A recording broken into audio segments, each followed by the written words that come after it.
देख रहे हैं जस्टिस 24 न्यूज। हिंदू हृदय सम्राट बाला साहेब ठाकरे के विचारों से दूर हुई उबाठा पार्टी कृत्रिम हो गई है। शिवसेना उपनेता संजय निरुपम ने बोला जोरदार हमला। उबाठा ने कुर्सी के लिए कांग्रेस के साथ किया गठबंधन। मुंबई अंधेरी पश्चिम में आयोजित एक पत्रकार परिषद में शिवसेना उपनेता और प्रवक्ता संजय निरुपम ने शिवसेना यूबीटी पर तीखा हमला बोलते हुए कहा कि जो पार्टी कभी हिंदू हृदय सम्राट बाला साहेब ठाकरे के हिंदुत्व की रीढ़ पर गड़ी थी, वही पार्टी आज सत्ता की भूख में अपनी आत्मा बेच चुकी है। उबाठा गुट ने सत्ता के लिए कांग्रेस जैसी विचारधारा से गठबंधन कर लिया। जिस कांग्रेस के विरोध में बाला साहेब ठाकरे जीवन भर डटे रहे, उसी कांग्रेस से हाथ मिलाकर उबाठा ने साबित कर दिया कि अब पार्टी के पास विचार नहीं बचे, अब वह सिर्फ एक कृत्रिम संगठन बनकर रह गई है। निरुपम ने कहा कि बाला साहेब ठाकरे ने स्वयं कहा था कि अगर हम कांग्रेस से साथ गए तो शिवसेना की दुकान बंद समझो, लेकिन आज वही दुकान कांग्रेस के खूंटे से बंद गई है। सत्ता की भूख में विचारों को गिरवी रखकर जिस प्रकार से गठबंधन किया गया है, वह सीधे सीधे ठाकरे साहब के विचारों की हत्या है। उन्होंने यह भी कहा कि जब पार्टी में असल विचार, असली नेतृत्व और असली दिशा नहीं बची तो टेक्नोलॉजी का सहारा लेकर आर्टिफिशियल इंटेलिजेंस से बाला साहेब ठाकरे का भाषण दिखाया जा रहा है। लेकिन विचार आर्टिफिशियल नहीं हो सकते, विचार तो आत्मा होते हैं किसी भी आंदोलन की, और जब आत्मा ही साथ नहीं तो तकनीक के साथ भाषण चला के कुछ नहीं बदलने वाला।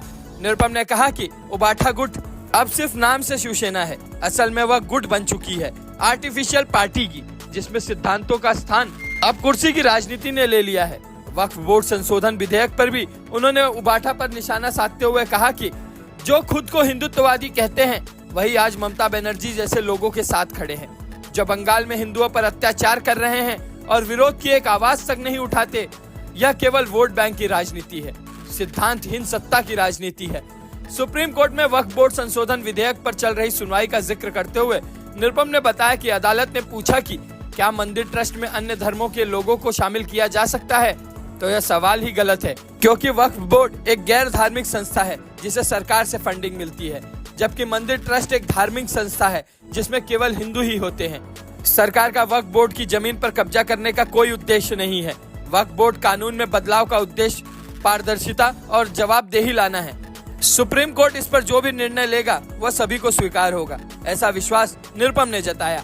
हिंदी भाषा को अनिवार्य करने के मुद्दे पर उन्होंने कहा कि नई राष्ट्रीय शिक्षा नीति का सम्मान करना जरूरी है। इससे मराठी बच्चे तीनों भाषाओं मराठी, हिंदी और अंग्रेजी में निपुण बनेंगे। पर जो लोग अंग्रेजी की अनिवार्यता पर आपत्ति नहीं करते, वही हिंदी का विरोध कर रहे हैं। यह राजनीति नहीं बल्कि दिखावा है, और हिंदी का विरोध केवल राजनीतिक ढोंग है, जिसे जनता अब बखूबी समझ चुकी है।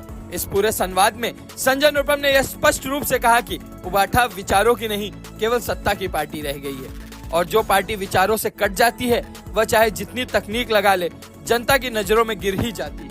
अब आइए देखते हैं जस्टिस 24 न्यूज पर इस प्रेस कॉन्फ्रेंस के दौरान शिवसेना प्रवक्ता और पूर्व सांसद संजय निरुपम ने क्या कुछ कहा इस रिपोर्ट में। वक्फ कानून पर जो सुप्रीम कोर्ट में सुनवाई चल रही है, उस सुनवाई के दरमियान सुप्रीम कोर्ट ने और हमारे माननीय न्यायाधीशों ने जो प्रश्न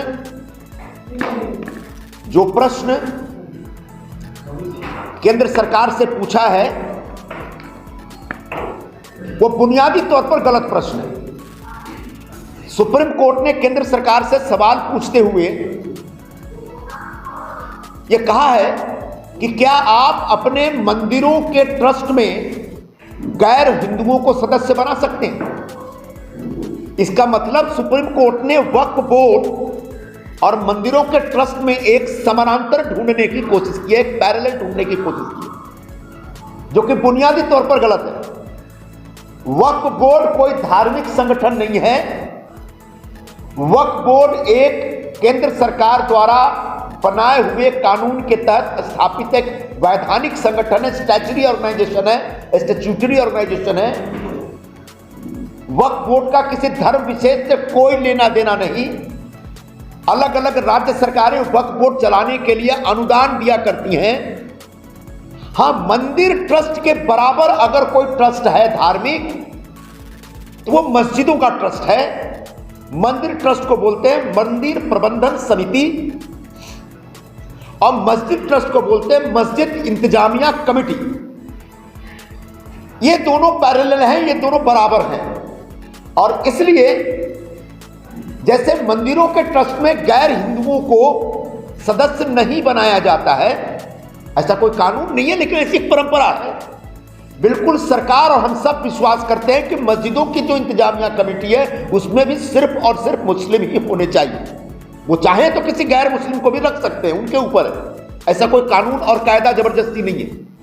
और इस आधार पर जब सुप्रीम कोर्ट वक्फ बोर्ड पर सुनवाई करते हुए कहीं ना कहीं ये ढूंढने की कोशिश कर रहा है कि क्या ये धार्मिक स्वतंत्रता का जो प्रावधान है संविधान में उसका उल्लंघन है, तो मुझे लगता है ये खोज, ये शोध ही गलत है। क्योंकि वक्फ बोर्ड का कायदा बनाते समय संविधान के इस प्रावधान को टच नहीं किया गया, छुआ नहीं गया है, क्योंकि वक्फ बोर्ड एक धार्मिक संगठन नहीं है।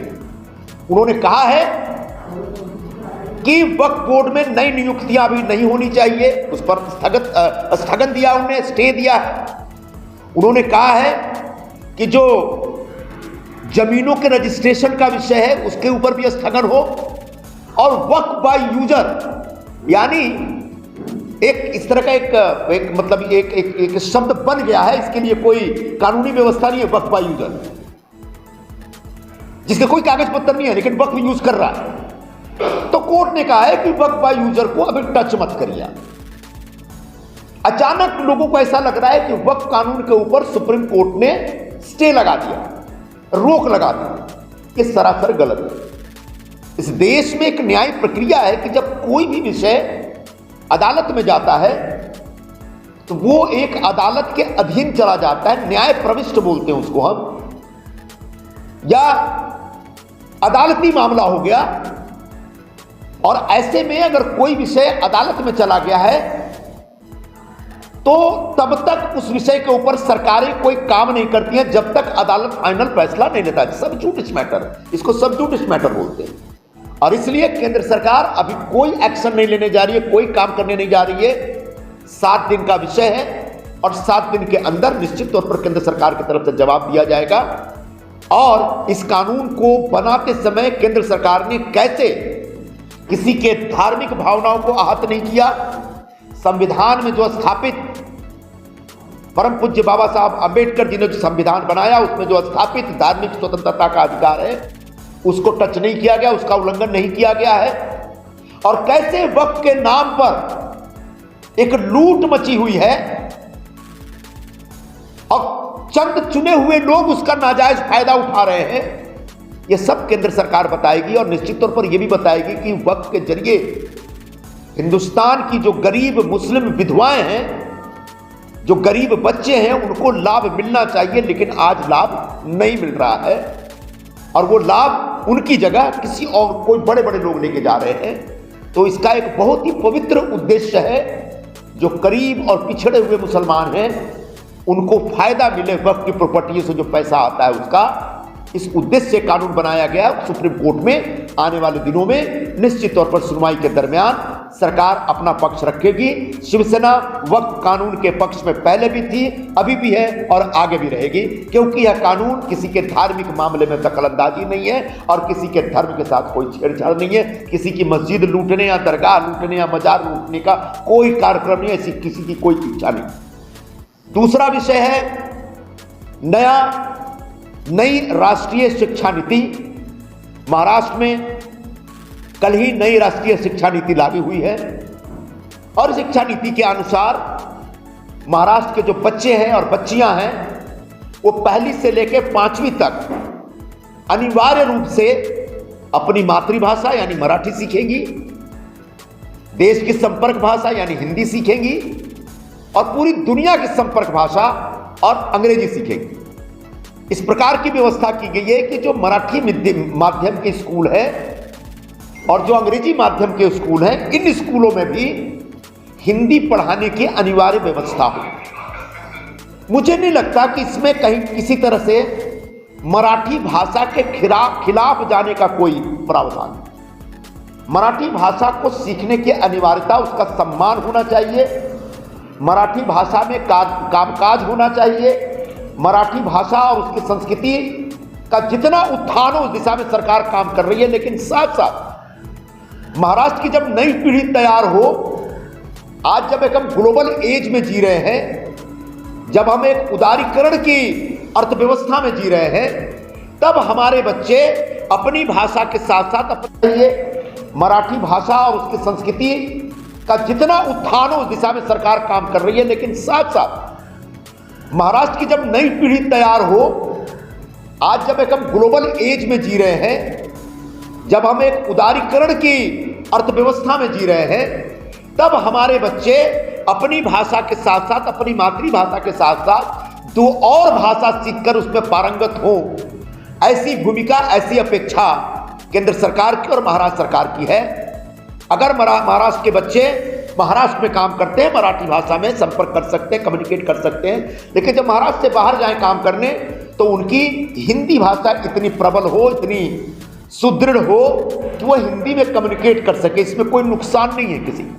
बिल्कुल उसी तरीके से चूंकि ग्लोबलाइज्ड वर्ल्ड है, एरा है हमारा, ऐसे में हमारे बच्चे जब महाराष्ट्र से निकल के, हिंदुस्तान से निकल के दुनिया के किसी कोने में जाए तो कम से कम वहाँ के लोगों के साथ कम्युनिकेट करने के लिए हिंदी अंग्रेजी भाषा की भी समझ उनके पास होनी चाहिए। इसी सोच के आधार पर इस पूरे शिक्षा नीति को तैयार किया गया और लागू किया गया।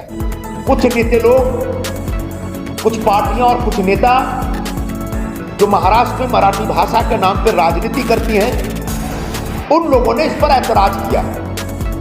ऐसे पार्टियों के नेता स्वयं जर्मन भाषा सीखते हैं, अंग्रेजी में बोलते हैं। उनके बच्चे अंग्रेजी सीख सकते हैं, जर्मन सीख सकते हैं, बाकी भाषा सीख सकते हैं, लेकिन महाराष्ट्र के सर्वसामान्य बच्चे अंग्रेजी और हिंदी नहीं सीख सकते या हिंदी सिर्फ नहीं सीख सकते। इस प्रकार का आग्रह रख रहे हैं। यह आग्रह दोषपूर्ण है। मैं ऐसे तमाम नेताओं से निवेदन करूंगा कि मराठी भाषा के सम्मान के पक्ष में पूरी सरकार है, लेकिन साथ साथ हिंदी भाषा सीख लेने से कोई नुकसान नहीं है, कोई किसी बच्चे का कोई तकलीफ नहीं होगी। इस उद्देश्य से राष्ट्रीय शिक्षा नीति को लागू करने का प्रस्ताव रखा गया है। मुझे लगता है जो विरोध करने वाले लोग हैं अपने विरोध को वापस लें, ऐसा मेरा आग्रह है। और तीसरी बात, जो उबाठा का एक सम्मेलन चल रहा है, उस सम्मेलन में बाला साहब जी का एक कुछ मिनटों का भाषण आर्टिफिशियल इंटेलिजेंस के द्वारा, उस माध्यम की तरफ से, उस माध्यम के द्वारा उबाठा के कार्यकर्ताओं को सुनाया गया।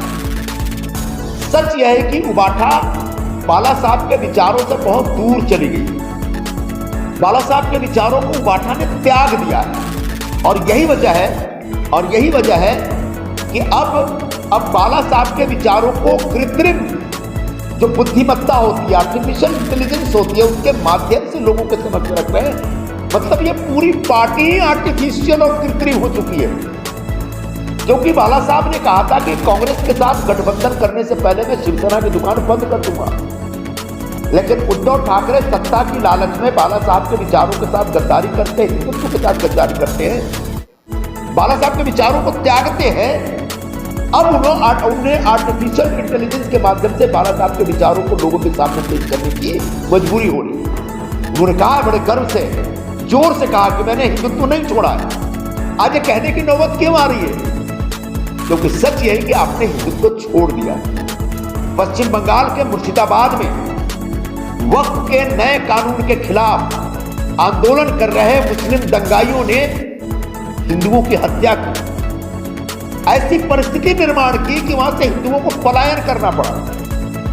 तो जो लोग हिंदुओं की हत्या कर रहे हैं, हिंदुओं को पलायन करने के लिए मजबूर कर रहे हैं, वो वक्फ का विरोध कर रहे हैं और उन्हीं उसी कानून का विरोध आप कर रहे हैं। मतलब आप मुर्शिदाबाद के मुसलमान, जो दंगाई मुसलमान हैं, जिहादी मुसलमान हैं, उसके समर्थक हैं, उसके समर्थन मतलब आपने बाला साहब के हिंदुत्व को त्याग दिया है। आज पूरा महाराष्ट्र आपके ऊपर थू थू कर रहा है कि बाला साहब जी ने पूरी जिंदगी जिस हिंदुत्व की रक्षा की, हिंदुत्व के लिए संघर्ष किया, लड़ाई की, उस हिंदुत्व को त्याग कर आप चंद मुस्लिम वोटों के साथ इस प्रकार का समझौता कर रहे हैं। और इसलिए आपको जोर से बोलना पड़ता है कि आप हिंदुत्व नहीं छोड़े हैं, आपने छोड़ा नहीं है। सच है कि आपने हिंदुत्व त्याग दिया है, यह पूरे महाराष्ट्र को पता चल गया।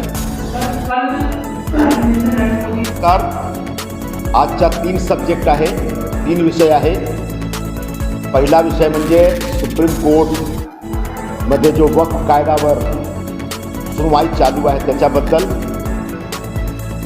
सुप्रीम कोर्टने जो एक मोठा प्रश्न उपस्थित केलेला आहे आणि केंद्र शासनाकडून एक प्रश्न विचारलेला आहे की तुम्ही तुमचे मंदिरचे ट्रस्टमध्ये बिगर हिंदूला सदस्य बनवणार का. हा प्रश्नच एकदम चुकीचा आहे. कारण असं आहे की वक्फ बोर्ड आणि मंदिर याच्यामध्ये कुठल्या प्रकारचं पॅरलल नाही आहे. वक्फ बोर्ड एक नॉन रिलिजियस ऑर्गनायझेशन आहे, स्टॅच्युटरी बोर्ड आहे आणि कायद्याप्रमाणे स्थापित एक संस्था आहे.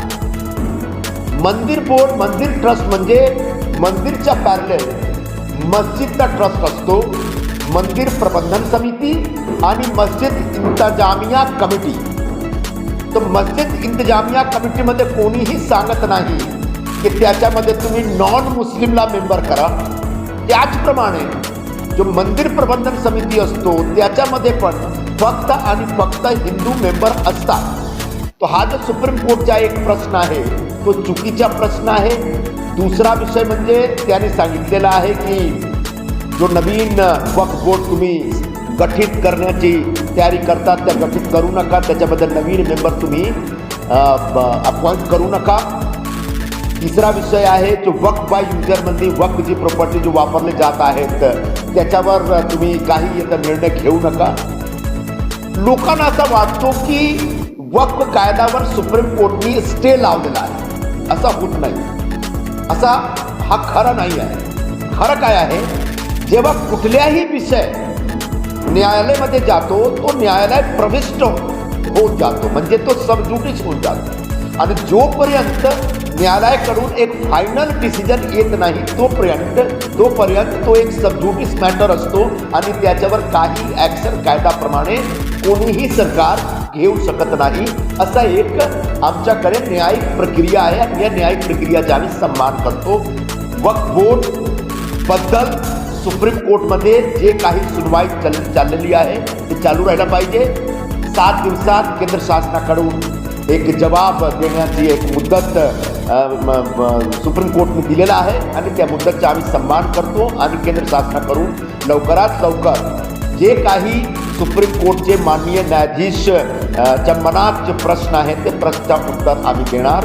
आम्ही स्पष्टपणे सांगतो वक्फ बोर्ड म्हणजे जो नवीन कायदा आहे त्या कायद्याप्रमाणे आम्ही कुठल्याही वक्फची जमीनवर कब्जा करण्याची कोणाचीही इच्छा नाही आणि या कायद्यामध्ये अशी काही तरतूद पण नाही. दुसरा जे काही विवादित विषय आहेत त्याच्यावर एक ट्रिब्युनल होईल आणि ट्रिब्युनलमध्ये एक निर्णय होईल. आणि तिसरा विषय आहे की धार्मिक स्वतंत्रताचा जो एक अधिकार आहे, हक्क आहे संविधानमध्ये, आमच्या घटनामध्ये, त्या हक्काच्या कुठल्या प्रकारचा उल्लंघन वक्फ कायद्याप्रमाणे होत नाही. कारण वक्फ म्हणजे एक धार्मिक संघटन नाही, या बिगर धार्मिक संघटन आहे. वक्फ म्हणजे एक शासकीय संघटन आहे ज्याला स्टेट गव्हर्नमेंट आणि सेंट्रल गव्हर्नमेंटतर्फे फंड पण जातो, काहीतरी पैसे पण देतात. यासाठी तो संविधान आणि घटनाची जो व्यवस्था आहे, जो तरतूद आहे, त्याच्या कुठल्या प्रकारचा उल्लंघन या कायद्यामध्ये नाही झालेला आहे. आता आम्ही ठामपणे सांगतो हा विषय. आणि सुप्रीम कोर्टमध्ये जे काही चाललेले आहे सुनवाई, त्या सुनवाईवर आम्हाला भरोसा आहे आणि त्या भरोसाप्रमाणे आम्ही पुढे जाणार. दुसरा विषय म्हणजे हिंदी. महाराष्ट्र शासनाने एक जो नव्या आमच्या राष्ट्रीय शिक्षण धोरण आहे ते लागू केलेली आहे आणि त्या शिक्षण धोरणप्रमाणे आता महाराष्ट्रात 1ली पासून 5वी पर्यंत सर्व मुलांना जे मराठी आहेत, गैर मराठी आहेत, महाराष्ट्रात राहणारे सर्व मुलं आणि मुलींना मराठी, हिंदी आणि इंग्रजी या अनिवार्यता शिकला पाहिजे असा एक व्यवस्था आहे. याच्यामध्ये काही चूक नाही, काही गैर नाही. मराठीची अनिवार्यता अक्षुण्ण राहिली पाहिजे. महाराष्ट्रामध्ये शिक्षण पद्धतीमध्ये प्रत्येक मुलांना मराठी अनिवार्य शिकला पाहिजे ही व्यवस्था आहे. हिंदी म्हणजे एक संपर्क भाषा आहे राष्ट्रीय देशात. तो आमचे मराठी मुलं आणि मुले हिंदी शिकून संपूर्ण देशात एक अभिव्यक्त करू शकतात, कम्युनिकेट करू शकतात. यासाठी बेसिक हिंदीची नॉलेज त्यांना झाला तर काही त्याच्यामध्ये काही गैर नाही होईल. याचा ज्याप्रमाणे विरोध होत आहे आणि मला बडा आश्चर्य वाटतो की इंग्रजीची जो अनिवार्यता आहे त्याच्यावर राज नाही आहे. इंग्रजी म्हणजे एक परदेशी भाषा आहे आणि त्या भाषाचा आपण सन्मान करतो. आमचे मराठी मुलं जेव्हा इंग्रजी शिकणार तेव्हा ते ग्लोबली संपूर्ण जगात जाऊन कम्युनिकेट करू शकतात. ही ताकद नवीन शिक्षण नीती, शिक्षण धोरण तर्फे मराठी मुलांना दिलं जात आहे. पण प्रश्न असा आहे की जे काही लोक मराठी भाषाच्या नावाने राजकारण करतात मुंबईमध्ये आणि महाराष्ट्रामध्ये, त्यांना इंग्रजीची अनिवार्यतावर काही याचा राज नाही, पण हिंदीची अनिवार्यतावर राज आहे. हा एक प्रकारचा भोग आहे. मी सर्वांना असं सांगतो, तुमचे जो बालमुळं आहे ते मराठी शिकतात, जर्मन भाषा शिकतात, बाकी परदेशी भाषा शिकतात, पण हिंदी शिकण्यामध्ये तुम्हाला एक जो ऐतराज आहे, जो तुम्हाला एक प्रॉब्लेम होतो, त्याच्यामध्ये काहीतरी चूक आम्हाला दिसतो. नवीन राष्ट्रीय शिक्षण धोरणाचा सन्मान झाला पाहिजे. महाराष्ट्रात एक नवीन पिढी अशी तयार होईल मराठी मुलांची, मराठी मुलींची, जे तीनही भाषामध्ये पारंगत होणार. मराठी मुलींची जे तीनही भाषामध्ये पारंगत होणार, मराठीमध्ये पारंगत होणार, त्यांची मातृभाषा आहे झालाच पाहिजे. हिंदी देशाची संपर्क भाषा आहे त्याच्यामध्ये पारंगत होणार. आणि इंग्रजी जो संपूर्ण विश्वाची भाषा आहे, कुठल्या खूप असे देश आहेत जिकडे इंग्रजी ते बोलत नाही, म्हणजे फ्रान्स आहे, जर्मनी आहे, तुम्ही आफ्रिकन कंट्रीमध्ये पण आहेत, लॅटिन कंट्रीमध्ये आहेत, स्पेन आहे. तरीही इंग्रजी एक एक एक संपूर्ण विश्वात जगात एक संपर्क भाषा म्हणून सगळे यूज करतात. रशियन प्राईम मिनिस्टर पण, रशियन प्रेसिडेंट पण कधी कधी इंग्रजी बोलतात. इटलीची जो प्राईम मिनिस्टर आहेत ते पण इंग्रजीमध्ये जाऊन अमेरिकामध्ये वार्ता करत आहेत. म्हणजे त्यांच्या आई वडिलांनी, त्यांच्या सरकारने कधीतरी इटली जो त्यांची इटालियन लँग्वेज जो त्यांची एक मातृभाषा आहे त्याच्याबरोबर इंग्रजी शिकण्याची एक व्यवस्था केली होती. याचप्रमाणे आमचे नवीन जनरेशन, जो नवीन पिढी आहे, त्याला एक संपूर्ण देशात काम करण्याची एक नवीन संधी भेटेल, संपूर्ण जगात काम करण्याची एक मोठी संधी भेटेल, याची व्यवस्था राष्ट्रीय शिक्षण धोरणमध्ये आहे. आणि याचप्रमाणे ज्या लोकांना ह्या धोरणावर ऐतराज आहे त्यांच्याशी आमचं निवेदन आहे की तुम्ही ऐतराज करू नका, तुम्ही आपत्ती करू नका आणि हे नवीन धोरणला स्वीकार करा आणि एक नवीन जनरेशन, एक नवीन पिढी, एक नवी पिढी महाराष्ट्रामध्ये तयार होऊ द्या. तिसरा विषय आहे म्हणजे कालच बालासाहेबांची एक AI भाषण झालेलं आहे, आर्टिफिशियल इंटेलिजन्सचे भाषण झालेलं आहे. आता जो आर्टिफिशियल इंटेलिजन्स माध्यमतर्फे बाळासाहेबांचं भाषण करण्याची गरज भासली यांना, उबाठावाल्यांना, त्यांना मी एवढंच सांगतो की आता तुमच्या संपूर्ण पक्षात कृत्रिम झालेली आहे. उबाठा स्वतः आर्टिफिशियल झालेली आहे. आता यांच्यावर अशीच परिस्थिती निर्माण झालेली आहे की ते बालासाहेबांचा जो मूळ विचार आहे त्या विचारापासून फार लांब गेलेले आहेत. बालासाहेबांनी सांगितलं होता की काँग्रेस बरोबर कधीही युती नाही केली पाहिजे. काँग्रेस बरोबर युती जेव्हा करण्याची जो एक गरज पडेल त्याच्याऐवजी बाळासाहेबांनी सांगितलं मी शिवसेनाची दुकान बंद करणार. आज उद्धव ठाकरेंनी बाळासाहेबांची विचाराशी गद्दारी करून हिंदुत्व सोडला आणि आता आर्टिफिशियल इंटेलिजन्स माध्यम तर्फे बाळासाहेबांच्या एक स्पीच, त्यांच्या भाषण ते त्यांचे कार्यकर्त्याबरोबर पेश करत. म्हणजे त्यांना पण असा एक विश्वास झालेला आहे की बाळासाहेबांचा जो विचार आहे, मूळ विचार, त्याच्यापासून ते खूप लांब गेलेले आहेत. आणि यासाठी या पक्षच आता कृत्रिम आणि आर्टिफिशियल झालेला आहे. या पक्षाला आता त्यांच्या मेळाव्यामध्ये असं बोलण्याची गरज पडतो की आम्ही हिंदुत्व सोडलेलं नाही. तुम्ही हिंदुत्व सोडलेलं आहे का? पश्चिम बंगालमध्ये मुर्शिदाबादमध्ये तिकडे वक्फच्या नावाने वक्फ कायद्याच्या विरोधात एक मोठा आंदोलन होतो आणि त्या आंदोलनमध्ये हिंदू लोकांची हत्या होते. हिंदू लोकांवर एक जबरदस्त दबाव टाकून त्यांना पलायन करण्यासाठी ते तिकडचे जो वक्फ समर्थक आहेत ते विरोध ते पलायन करण्यासाठी त्यांना मजबूर करतात, लाचार करतात. यानी ज्या लोकांनी वक्फ कायद्याच्या विरोधात जाऊन हिंदू लोकांची हत्या केली त्या लोकांबरोबर उबाठा आज उभा आहे. त्या लोकांबरोबर त्या लोकांसारखे उबाठावाले वक्फ कायद्याचा विरोध करतात पार्लमेंटमध्ये आणि पार्लमेंटच्या बाहेर पण. म्हणजे तुम्ही हिंदूच्या विरोधात गेलेले आहात, तुम्ही हिंदू भावनाचा अपमान करत आहात आणि यामुळे तुम्हाला आता जोरात बोलायची गरज पडतो की आम्ही हिंदुत्व सोडलेला नाही. तुम्ही हिंदुत्व सोडलेला आहात. तुम्ही आता मुस्लिम मतांसाठी तुम्ही तडजोड केलेला आहात, कॉम्प्रोमाइज केलेला आहात आणि आता हिंदुत्वाचे तुम्हाला काहीही घेणं देणं नाही असं आमची भूमिका आहे. आमच्या एक स्पष्ट विश्लेषण आहे तुमच्यासाठी. हा झाला मराठीमध्ये. आता येत नाही म्हणून हिंदी लागू नका. कोणाला इंग्रजी येत नाही, कोणाला इंग्रजी येत हा मोठा विषय नाही आहे. कारण इंग्रजी जो आहे तो परदेशी विषय आहे. कोणी बोलू शकतो, हा त्यांच्यावर आहे. पण हिंदी आमची भाषा आहे, या देशाची भाषा आहे, या देशाची संपर्क भाषा आहे. यासाठी सर्व लोकांना हिंदी शिकला पाहिजे.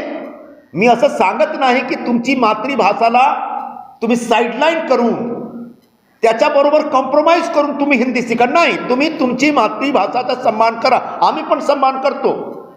पण अजून एक भाषा हिंदी भाषा शिकल्यानंतर तुम्ही या देशात एक चांगल्या रीतीने कम्युनिकेट करू शकता. यासाठी हिंदीचं शिक्षण, हिंदी शिकणं अनिवार्य झालं पाहिजे. मनसेने दादर परिसरात एक बॅनर लावले आहे, त्याच्यावर लिहिले आहे आम्ही हिंदू आहोत पण हिंदी नाही, असं आम्ही या बर्दाश्त करणार नाही हिंदी भाषा. मी सांगितलं ना की मनसेचे काही नेते आहेत, त्यांचे बालामुळे मराठी जे त्यांची मातृभाषा शिकलं पाहिजे त्याच्याबरोबर ते जर्मन शिकतात, त्यांच्या मुलं इंग्रजीमध्ये बोलतात, इंग्रजी शिकतात. पण हिंदीचा का विरोध आहे? हिंदी म्हणजे कोई एक साम्राज्यवादी भाषा नाही आहे. हिंदी म्हणजे एक या देशामध्ये जोडणारी एक भाषा आहे. आणि तुम्हाला तुमच्या मनात जर एक राष्ट्रवादाची भावना आहे, तुमच्या मनात जर संपूर्ण देशाबरोबर जोडण्याची भावना आहे, तो हिंदी एक सर्वोत्तम भाषा जोडण्यासाठी आहे आणि जोडला पाहिजे. सर, साधारणपणे हिंदी मुंबई व महाराष्ट्रामध्ये बोलली जाते, पण मनसेचं असं म्हणणं आहे की हिंदी भाषेची सक्ती करण्याचा त्यांचा विरोध आहे. सक्ती नाही आहे, असं काही सक्ती नाही आहे. आमचे मुलं जेव्हा पहिलीमध्ये जातात तेव्हा जो इंग्रजी माध्यम आणि मराठी माध्यमचे स्कूल आहे त्याच्यामध्ये एक अशी व्यवस्था केली जात आहे की तुम्ही मराठी आणि इंग्रजी बरोबर हिंदी पण शिकून घ्या. अजून एक भाषा शिकणार त्याच्यामध्ये काही नुकसान नाही ना. मी हिंदी भाषिक आहे पण मराठी भाषा मी शिकण्याचा प्रयत्न करतो, बोलतो, माझा नुकसान आहे का? माझा लाभ आहे याच्यामध्ये. मराठी साहित्य वाचू शकतो, मराठी न्यूजपेपर वाचू शकतो, मराठी लोकांचं कम्युनिकेट करू शकतो. याचप्रमाणे आमचे मराठी भाषिक बालामुळे जर हिंदी शिकणार तर हिंदीमध्ये लोकांना कम्युनिकेट करू शकतात. महाराष्ट्रात मराठीमध्ये कम्युनिकेट करा, काही हरकत नाही, याचा सन्मान झाला पाहिजे. पण महाराष्ट्रात बाहेर जेव्हा तुम्ही महाराष्ट्रापासून बाहेर जाता तेव्हा कुठल्या प्रदेशात तुमची भाषा जब नाही समजणार तर तुम्ही त्यांची भाषामध्ये कम्युनिकेट करू शकता. यूपीमध्ये, बिहारमध्ये, मध्य प्रदेशमध्ये, राजस्थानमध्ये, दिल्लीमध्ये, पंजाबमध्ये, अशा खूप सारे असे प्रदेश आहेत. साऊथ इंडियन स्टेट जो आहे त्यांची परिस्थिती जरा बघा. ते पण जो तमिळ आहे किंवा तेलुगू आहे किंवा कन्नड आहेत, समजा त्यांना त्यांची मातृभाषा येत आहे आणि समजा दुसरी भाषा म्हणून त्यांना इंग्रजी येत नाही, ते हिंदीमध्ये कम्युनिकेट करतात. तो हा एक चांगली व्यवस्था आहे, एक चांगला धोरण आहे. या धोरणाचा सन्मान केला पाहिजे आणि या धोरण लागू झाला पाहिजे. एकनाथ शिंदे फडणवीस सोबत आहे, फडणवीसांची भूमिका तुम्हाला मान्य आहे का? बाळासाहेबांची काय भूमिका होती वेगवेगळ्या विषयावर यामा सर्वांना माहीत आहे, पण उबाठाचे जो नेता आहेत, सर्व नेते मंडळी आहेत, ते बहुतेक बाळासाहेबांचा विचार विसरलेले आहेत. त्यांच्या विचारावर आता त्यांचा भरोसा राहिलेला नाही. त्यामुळे ते काँग्रेसबरोबर एक युती त्यांनी केलेली आहेत. राहिला गोष्टी आता मुख्यमंत्री देवेंद्र फडणवीसची, ते महाराष्ट्राचे मुख्यमंत्री आहेत, महाराष्ट्राच्या लोकांमध्ये खूप लोकप्रिय आहेत आणि महाराष्ट्राच्या विकास आणि कल्याणासाठी ते जोरात काम करत आहेत. त्यांच्या मनात महाराष्ट्राला पुढे घेऊन जाण्याचा एक विचार आहे आणि त्या विचाराबरोबर शिवसेना सहमत आहे आणि त्या विचाराबरोबर शिवसेना काम करत आहे. कानून को लेकर सुप्रीम कोर्ट में जो सुनवाई चल रही है हम उसका स्वागत करते हैं, हमारा उसका कोई विरोध नहीं. लेकिन सुप्रीम कोर्ट ने एक बहुत ही गलत सवाल केंद्र सरकार से पूछा है.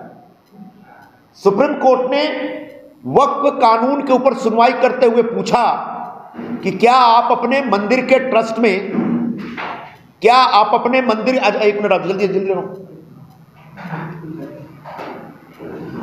एक मिनट रुक जाते हैं.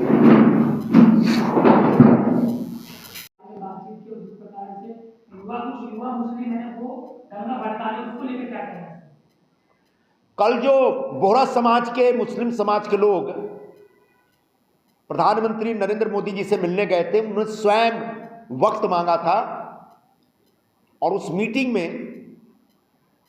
का जो उद्देश्य था मुख्य तौर पर यह था कि वक्फ कानून में जो परिवर्तन हुआ है, जो संशोधन हुआ है, उसका समर्थन ये दाऊदी बोहरा समाज के लोग कर रहे हैं, क्योंकि समझदार लोग हैं. इन्होंने कहा कि वक्फ के नाम पर हिंदुस्तान में भयंकर लूट हो रही है. इस लूट को रोकने का जो आपने अभियान शुरू किया उसका हम समर्थन करते हैं, उसकी हम प्रशंसा करते हैं.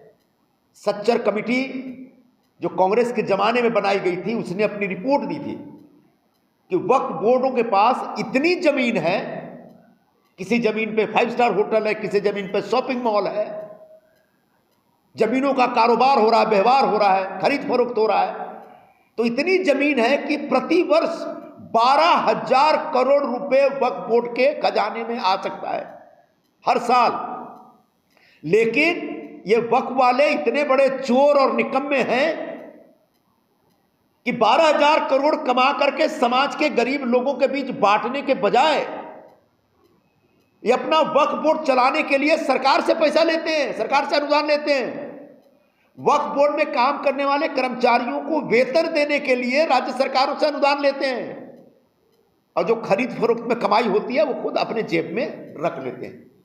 तो ऐसे में अगर दाऊदी बोहरा समाज के लोग प्रधानमंत्री जी का स्वागत करते हैं एक नया कानून वक्फ के लिए बनाने के लिए, तो निश्चित तौर पर सराहनीय कदम है. हम उनको बहुत बहुत शुक्रिया अदा करते हैं. जी का कहना है कि जिस तरह से जो जुडिशरी काम कर रही है, कहीं ना कहीं सुपर पार्लियामेंट का काम हो रहा है, उस तरह की कल्पना नहीं की जा. देखिए, जुडिशियल एक्टिविज्म हमारे देश में एक अरसे से चिंता का विषय रहा है. जुडिशियल आउटरीच के नाम पे सुप्रीम कोर्ट जब कार्यपालिका के कामकाज में दखलंदाजी करती है तो निश्चित तौर पर कार्यपालिका के प्रमुखों को दुख होता है, उनकी चिंता बढ़ती है. भारत के संविधान में 3 व्यवस्थाएं हैं और 3 संस्थाएं हैं और तीनों संस्थाओं को उनका कामकाज निर्धारित करके दिया गया.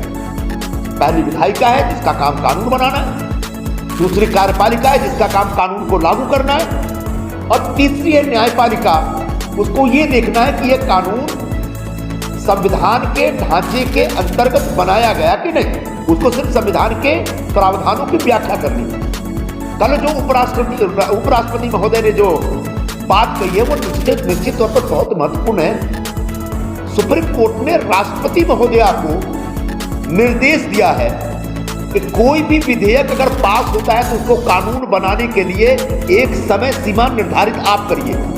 सुप्रीम कोर्ट देश के राष्ट्रपति को कभी भी आदेश या निर्देश नहीं दे सकता है। सुप्रीम कोर्ट का काम सिर्फ और सिर्फ कानून की और संविधान के प्रावधानों की व्याख्या करना है, कार्यपालिका को आदेश देना नहीं।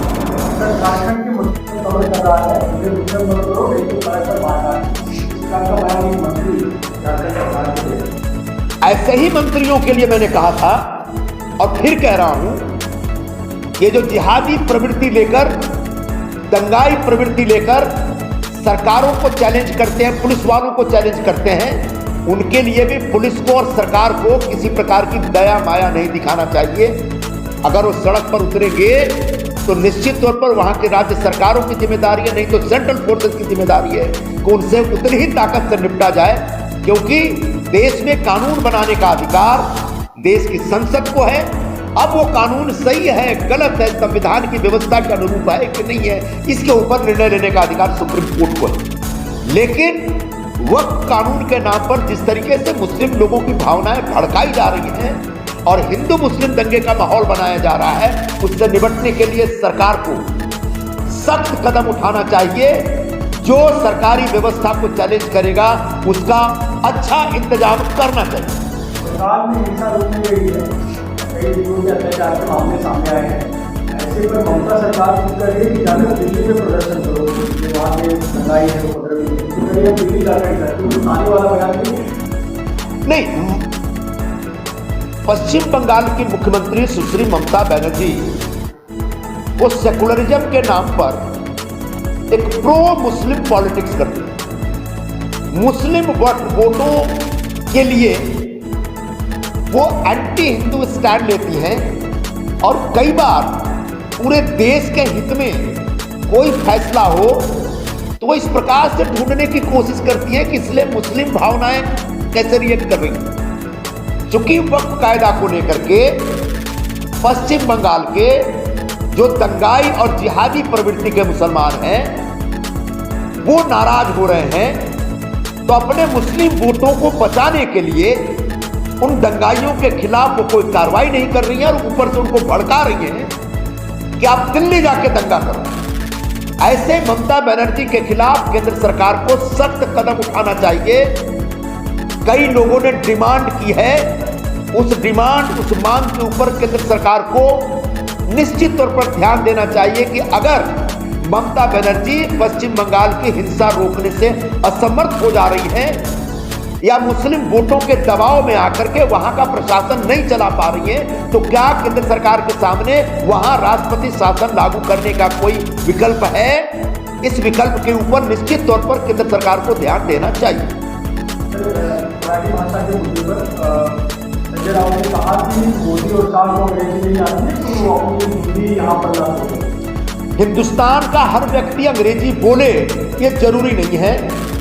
अंग्रेजी हमारी अपनी भाषा नहीं है, भारत की भाषा नहीं है। अंग्रेजी एक विदेशी भाषा है। अंग्रेज आए यहाँ राज किए और अंग्रेजी भाषा छोड़कर चले गए। ऐसे में कोई व्यक्ति अंग्रेजी बोलना चाहे ना चाहे उसके ऊपर निर्भर करता है। लेकिन जो लोग विरोध कर रहे हैं वो महज हिंदी के नाम पे इस प्रकार की बातें कर रहे हैं। उनको मैं इतना ही कहना चाहूंगा कि हिंदी इस देश की मिट्टी की भाषा है, पूरे हिंदुस्तान की एक संपर्क भाषा है। और अगर केंद्र सरकार, प्रधानमंत्री नरेंद्र मोदी और गृह मंत्री अमित शाह हिंदी के माध्यम से पूरे देश को जोड़ने का प्रयत्न कर रहे हैं, तो क्या संजय राउत महाराष्ट्र को, देश को तोड़ने का कोई ख्वाब देख रहे हैं? अगर हिंदी सीख करके कोई मराठी व्यक्ति, कोई मराठी नौजवान पूरे हिंदुस्तान में अपनी भाषा के साथ साथ हिंदी में कम्युनिकेट करने का स्किल हासिल करता है, तो इससे संजय राउत के पेट में क्यों दर्द हो रहा है? सर बैनर लगा हुआ है, तो मन से इसका विरोध कर रही है, राज ठाकरे करेगा उसको लागू नहीं होने देंगे, अनिवार्यता हिंदी की। दूसरा, दादर माइक में पोस्टर लगे हुए हैं कि हम हिंदू हैं, हिंदी नहीं। ये मनसे वाले बहुत बड़ा ढोंग कर रहे हैं। इनके बच्चे अंग्रेजी बोलते हैं, अंग्रेजी सीखते हैं, जर्मन सीखते हैं, स्पेनिश सीखते हैं, तब इनको तकलीफ नहीं होती। लेकिन हिंदी जो इस देश की भाषा, मिट्टी की भाषा है, जो इस देश की संपर्क भाषा है, जो इस देश को जोड़ने का काम करती है, उस भाषा पर इनको इतना ऐतराज हो रहा है। यह कुछ नहीं, मराठी भाषा के नाम पर राजनीति है, मराठी लोगों की भावनाओं को भड़काने का एक राजकारण है। मैं मराठी भाषिक समाज को यही कहना चाहूँगा कि ऐसे लोग जो पैरोकियल मेंटेलिटी के लोग हैं, जो क्षेत्रवाद का जहर फैलाते हैं, जो आपका विकास नहीं चाहते, जो महाराष्ट्र का विकास नहीं चाहते, मराठी बच्चों के लिए नहीं चाहते कि वो पूरे हिंदुस्तान और पूरी दुनिया में जाकर के अपनी सफलता का झंडा बुलंद करें, ऐसे लोगों के दुष्प्रचार में मत आइए। हम हिंदू भी हैं और मराठी भी हैं और हिंदी भी हैं। घाटकोपर में एक मामला आया, गुजराती का नाम मराठी फैमिली जिसको कहा गया कि नॉनवेज आप यहाँ से खरीद नहीं खा सकते हो, पूरे के मछली वालों ने मामले माना किया, आप क्या कहते हैं? सभी की भावनाओं का सम्मान होना चाहिए, किसी पर अपना विचार थोपने की आवश्यकता नहीं है। लेकिन अगर घाटकोपर कोई एक पर्टिकुलर सोसाइटी है जहाँ समझ लीजिए कि सारे के सारे जैन लोग रह रहे हैं या शाकाहारी लोग रह रहे हैं, अगर उनका आग्रह है कि भाई हम सिर्फ शाकाहारी खाएंगे, तो कोई जबरदस्ती जाकर के वहाँ मटन खाए, मांस मच्छी खाए, मुझे लगता है कि इस तरह के टकराव को टालना चाहिए। हमारा देश सहिष्णुता के विचार पर विश्वास करता है। सहिष्णुता का मतलब ये हुआ कि हम एक दूसरे की भावनाओं का सम्मान करें। लेकिन अगर कोई व्यक्ति वहाँ रह रहा है, मान लीजिए, और वो मांसाहारी है और उसको मांसाहार करना है, तो उस बिल्डिंग के लोगों को भी उस व्यक्ति को रोकने का कोई अधिकार नहीं होना चाहिए। सवाल पूछ। घाटकोपर मध्ये जे काही गुजराती मराठी वाद मांसाहारच्या नावाने सुरू झालेला आहे तो एकदम निषेधात्मक आहे। आमच्या देशात काही लोग, खूप सारे असे लोक आहेत जे शाकाहारी आहेत, मांस मच्छी खात नाही, त्यांचा सन्मान झाला पाहिजे।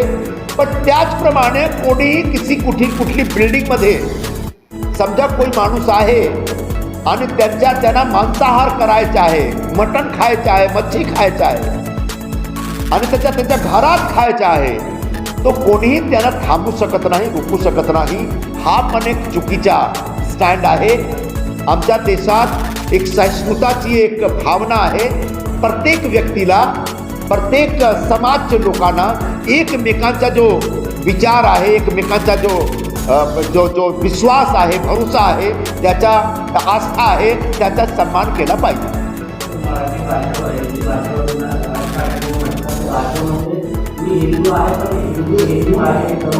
बोललो म्हणजे एकच विषय आहे की जेवढा मोठा विरोध हिंदीचा होत आहे, तेवढा मोठा विरोध इंग्रजी आणि जर्मन आणि स्पॅनिश भाषाचा का करत नाही तुम्ही? इंग्रजी भाषा परदेशी भाषा आहे, जर्मन भाषा परदेशी भाषा आहे, स्पॅनिश भाषा परदेशी आहे, हिंदी हिंदुस्तानची मातीची भाषा आहे। बाळासाहेब पण हिंदीमध्ये बोलत होते, खूप सारे इंटरव्ह्यू दिलेले आहेत। तुम्ही पण इंटरव्ह्यूमध्ये हिंदीमध्ये इंटरव्ह्यू देता, तुमचे मुलं मुली इंग्रजीमध्ये बोलतात, तुमचे मुलं जर्मन शिकतात, त्याचा हिंदी शिकण्यामध्ये काय फरक, काय प्रॉब्लेम आहे बाबा? हां, आम्ही हे सांगत नाही की मराठीची जो अनिवार्यता आहे त्याला साईडलाईन करून तुम्ही हिंदी शिका, नाही। मराठी महाराष्ट्राची लोकांची मातृभाषा आहे, महाराष्ट्राची राजभाषा आहे, याचा सन्मान झालाच पाहिजे आणि याचा सन्मान केला पाहिजे। म्हणजे याच बरोबर जर हिंदी आणि इंग्रजी पण आमचे मराठी मुलं शिकले तो त्यांचा स्किल वाढेल आणि त्यांचा फायदा होईल। हिंदी भाषी में तो स्वागत किया, मगर जिस तरह से मंत्री राज में अपनी स्टाइल में जवाब दूंगा, लागू होने नहीं दूंगा, तो सरकार की क्या स्टाइल होगा, उससे क्या कानून कार्रवाई करेगी?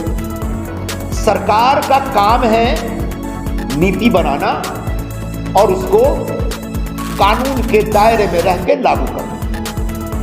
अगर उस नीति के खिलाफ कोई है तो निश्चित तौर पर कानून के दायरे में रह करके अपनी भावना प्रकट कर सकता है। लेकिन जब कानून के दायरे से बाहर जाकर के कोई अगर उस नीति का विरोध करता है तो सरकार उससे बिल्कुल निपटेगी और निपटना चाहिए। धन्यवाद।